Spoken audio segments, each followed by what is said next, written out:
In today's video, I'm going to show you how to export Canva as PDF. If you have found this video helpful, please consider liking and subscribing. You can see I have already opened Canva on my MacBook.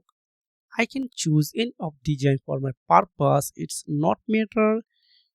For example, I open this design. Now I'm just going on share, then download as a PDF standard. But before downloading this file, I have a secret things for you.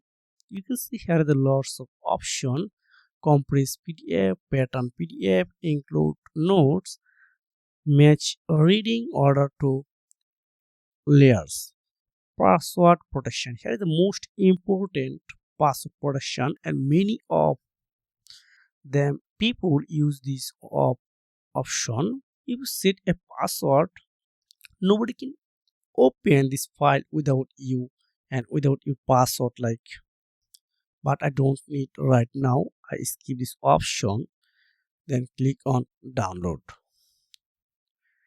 It's easy way to download on here. Thanks for watching. See you again.